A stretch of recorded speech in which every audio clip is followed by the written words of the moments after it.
fracassar nunca mais. A canção que eu quero cantar brota no fundo do peito. O recado que eu vim te dar é fruto do amor que não falha. Tanto tempo passou, sempre penso em você como alguém que ainda pode voltar.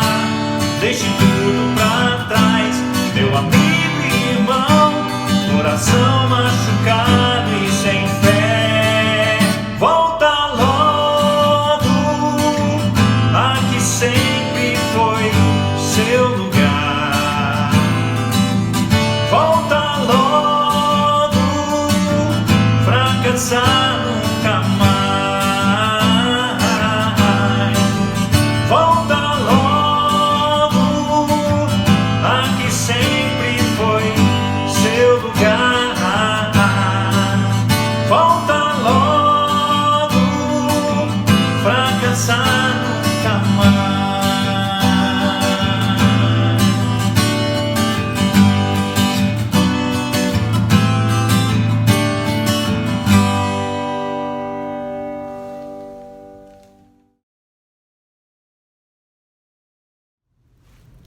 Bom dia, meu irmão, minha irmã. Mais um Alvorada no Altar, mais um tempo para refletirmos na palavra do Senhor. E para iniciarmos esse momento, eu quero convidar você a fazer uma oração comigo. Vamos orar. Senhor, diante da Tua presença nesta manhã, eu clamo que o Senhor fale conosco, Senhor. Fale conosco nesse tempo em que vamos refletir na Tua palavra. Que tenhamos tempos preciosos diante do Senhor. Minutos em que o Senhor fale aos nossos corações. Que sejam momentos em que a Tua palavra brote no nosso coração, em nome de Jesus. Que o Senhor visite, Senhor, cada pessoa, cada irmão, cada irmã, independente de onde eles estiverem agora. E o Senhor fale ao coração de cada um deles, em nome de Jesus. Amém. Meu irmão, minha irmã, como digo em todas as quartas-feiras no Alvorada no Altar, sempre temos uma palavra para refletir. E a palavra de hoje é a palavra ir. A palavra ir. E eu quero que você leia comigo, se você tiver a sua Bíblia por perto, senão você acompanhe a leitura. Eu quero ler o Evangelho de Mateus, capítulo 28, versos 18 ao 20, que diz assim: Então Jesus aproximou-se deles e disse: Foi-me dada toda a autoridade nos céus e na terra. Portanto, vão e façam discípulos de todas as nações, batizando-os em nome do Pai e do Filho e do Espírito Santo, ensinando-os a obedecer a tudo que lhes ordenei. E eu estarei sempre com vocês até o fim dos tempos. Tem um outro texto que se encontra no Evangelho de Marcos, capítulo 14, verso 15, que diz assim: E disse-lhes: Vão pelo mundo todo e pregam o Evangelho a todas as pessoas. O mundo inteiro precisa de Jesus. E a palavra de hoje é a palavra ir. Como eu disse, o mundo inteiro precisa de Jesus. Jesus disse muito claramente e repetidas vezes, e em Mateus 28, que acabamos de ler, ele deu aos seus seguidores a grande comissão. Sempre ficou muito claro que o mundo precisa de Jesus. Que eu e você e todos aqueles a quem conhecemos e não conhecemos precisam de Jesus. A grande comissão, essa que nós lemos agora, não é uma sugestão. Ela é uma ordem. Ela é uma direção. Ela é algo que nós precisamos obedecer. É ordinário. Então eu quero que você olhe para mim, para esse texto, e Jesus fala em Marcos capítulo 14, 15 também: Vão, ide por todo o mundo e pregar o Evangelho a toda criatura. Por isso que a palavra de hoje é a palavra ir. E quando nós olhamos para Mateus 28, 18 a 20, para a grande comissão, nós temos algumas perguntas que o próprio texto responde. E uma delas é: qual é a sua missão? Qual é a minha missão? E quando nós olhamos para esse texto, nós vemos claramente que a nossa missão é ir. Jesus disse para os seus discípulos: vão, ide. Essa não é uma sugestão, não é uma opção. Se você é um filho de Deus, se você já nasceu de novo, Deus espera que você vá ao encontro das pessoas, leve o evangelho às pessoas. É uma comissão, é uma ordem, é um imperativo. Então, a primeira pergunta: qual é a sua missão? A sua missão e a minha missão é ir. Mas e a segunda pergunta? Qual é a sua tarefa? Além da missão ser ir, a tarefa é fazer discípulos. Quando Jesus se encontrou com seus discípulos pouco tempo antes, minutos antes de subir aos céus, ele deu essa grande comissão e ele disse: vão e façam discípulos. Um discípulo é alguém que faz as 5 coisas as quais nós fomos colocados aqui na terra para fazer, que são conhecer e amar a Deus, crescer em maturidade espiritual, servir a Deus por meio de um ministério, compartilhar as boas novas e adorar a Deus de todo o coração. Deus me chamou e te chamou a fazermos discípulos, seguidores de Jesus, que conheçam e amam a Deus, que cresçam em maturidade espiritual, que sirvam a Deus em um ministério, que compartilhem as boas novas e que adorem a Deus de todo o coração. Esse é o meu desafio, esse é o seu desafio. Primeira pergunta, então: qual é a nossa missão? Ir. Qual é a nossa tarefa? Fazer discípulos. Mas eu tenho mais 3 perguntas e respostas. A terceira: qual é a sua autoridade? A sua autoridade, a minha autoridade, não é algum governo ou um movimento político. A nossa autoridade é Jesus. É Ele quem nos dá essa autoridade. Ele diz assim: foi-me dada toda a autoridade nos céus e na terra. Então, quando atendemos essa missão de irmos e quando vamos em busca de fazer discípulos, nós estamos atendendo sob a autoridade daquele que pode todas as coisas, sobre quem está toda a autoridade nos céus e na terra. É sob essa autoridade, debaixo dessa autoridade, da autoridade do nome de Jesus, é que nós atendemos a essa missão. E vem a quarta pergunta: qual é a sua responsabilidade diante disto? A sua responsabilidade é de fazer discípulos de todas as nações. O texto não nos diz para fazermos discípulos de alguns lugares, de alguns lugares específicos do mundo, mas fazer discípulos de todas as nações. O texto diz: vão e façam discípulos de todas as nações. Isso inclui nações que são claramente hostis e que perseguem os cristãos. Isso inclui países em que há turbulência política. Também, isso inclui não só nações políticas, mas tribos, nações, línguas diferentes. Nós precisamos ir até todas essas pessoas, levar o evangelho a todas essas pessoas. Não há nação, não há tribo, não há língua que esteja fora dos limites os quais nós devemos levar o evangelho ou pregar as boas novas. Deus quer que Deus nos deu essa responsabilidade de fazer discípulos de todas as nações. Pense nisso. É nossa responsabilidade como igreja, como filhos e filhas do Senhor. E o que isso significa para você? Essa é a quinta pergunta. Se o mundo inteiro precisa de Jesus, então você deve compartilhar as boas novas com todas as pessoas com as quais você convive e às quais você tem acesso. Hoje, muito mais com a questão da globalização, com a internet, com a mídia social, nós podemos levar o evangelho para lugares antes nunca imaginados, que talvez você fisicamente não poderia estar presente, mas através da tecnologia você consegue e deve levar o evangelho.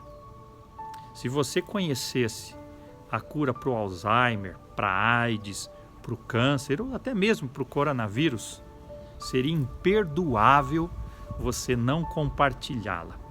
Mas você e eu temos algo ainda melhor do que a cura dessas doenças ou de todas as doenças do mundo. Você conhece, eu conheço, a cura para o coração humano e a cura para as necessidades mais profundas da humanidade. Nós portamos uma mensagem que muda vidas, nações, pessoas, famílias, lares, histórias de pessoas, históricos de pessoas. Pessoas que precisam de um Salvador, pessoas que precisam de perdão, pessoas que precisam de um passado perdoado, pessoas que precisam de um propósito para viver, pessoas que precisam de um lar no céu, da certeza de estar com o Senhor na eternidade. Você não pode, e eu também não, guardar esta mensagem. Você tem que compartilhar.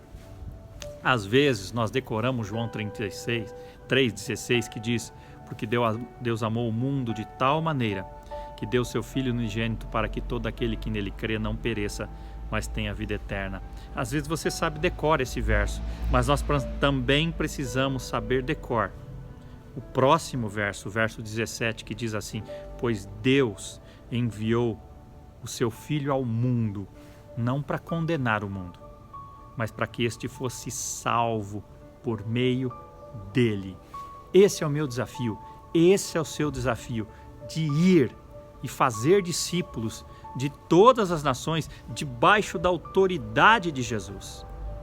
Não tema, porque Deus vai colocar a palavra na sua boca. Quem é melhor para compartilhar do seu testemunho de vida do que você mesmo? Quem sabe mais sobre a sua história do que você e do que Deus fez por você? Tem uma canção antiga que os antigos chamam de corinho, que diz assim: só o poder de Deus pode mudar o teu ser. A prova que eu te dou, Ele mudou o meu. A maior prova do que Deus pode fazer na vida de uma pessoa é o que Ele fez na sua vida, é o que Ele fez na minha vida. Deus nos chama para sermos testemunhas, para pessoas que compartilhem boas novas. Pare de se preocupar com qual partido político você pertence. Pare de defender esse ou aquele político ou ideologia. Eu vejo tantos cristãos, homens e mulheres que dizem que servem a Deus, gastando, despendendo tanto tempo em defender esse ou aquele político, essa ou aquela ideologia, com unhas e dentes. Mas eu imagino se elas usassem toda essa disposição, toda essa vontade para proclamar as boas novas, talvez o mundo, e com certeza o mundo seria muito diferente. Porque às vezes despendemos tempo, gastamos tempo com coisas que passam, defendendo pessoas falíveis, ao invés de proclamar as boas novas. Muitas pessoas se desgastam, estressam, defendendo essa ou aquela ideologia, esse ou aquele político, essa ou aquela orientação, ao invés de defender as boas novas que transformam vidas e que transformam o mundo. Deus está chamando você a se manter ocupado compartilhando boas novas. Pare de perder tempo com coisas falíveis, com homens falíveis, com políticas falíveis, com ideologias falíveis. Defenda a mensagem que não muda. A palavra de Deus diz assim, que as palavras deles permanecem para sempre. Isaías 52:7 diz assim: como são belos nos montes os pés daqueles que anunciam as boas novas, que proclamam a paz, que trazem boas notícias, que proclamam salvação, que dizem a Sião: o seu Deus reina.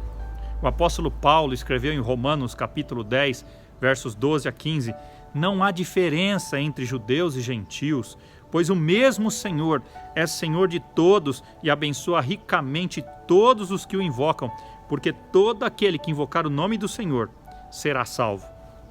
Como, pois, invocarão aquele em que não creram? E como crerão naquele de quem não ouviram falar?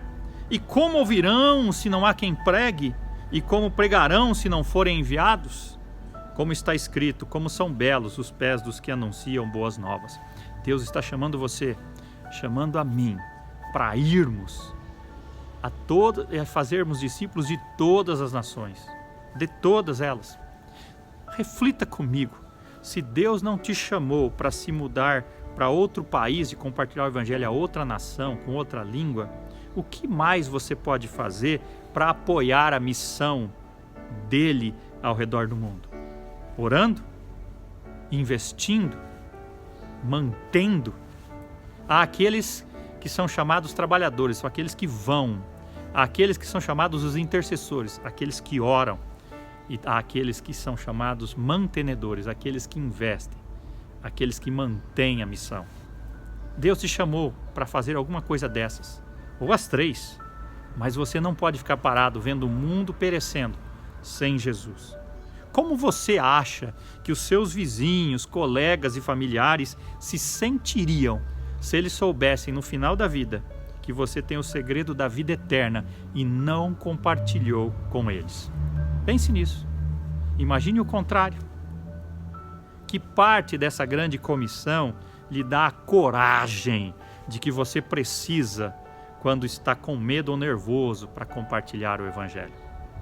Lembre-se que a autoridade nós estamos debaixo da autoridade de Jesus, o nome que está acima de todo nome. E com ele nós temos sucesso quando nós cumprimos a missão. Eu quero terminar orando com você e desafiando você. Você conhece alguém que não conhece a Jesus? Você conhece alguém próximo, familiar, vizinho, colega de trabalho, que ainda você não falou de Jesus para ele? E que se ele morrer hoje, ele não se encontrará com o Senhor? Para que perder tempo com tantas outras coisas? Fale de Jesus para ele. Que Deus te abençoe. Vamos orar. Senhor, eu venho aqui orar por aquelas pessoas que estão distantes do Senhor, que nós conhecemos. Nós sabemos a verdade, nós sabemos quem é o caminho, a verdade e a vida. Nós sabemos que nós precisamos ir a todas as nações fazendo discípulos. Nos ajuda, Senhor, a não só saber disso, mas colocarmos em prática e levarmos aqueles a quem amamos, que conhecemos, colegas de trabalho, familiares, pessoas que talvez do nosso próprio lar, que não conhecem a Jesus. Nos dê força, sabedoria e coloca palavras na nossa boca para proclamarmos as boas novas de salvação. Em nome de Jesus. Amém. Que Deus te abençoe, meu irmão e minha irmã, em nome de Jesus.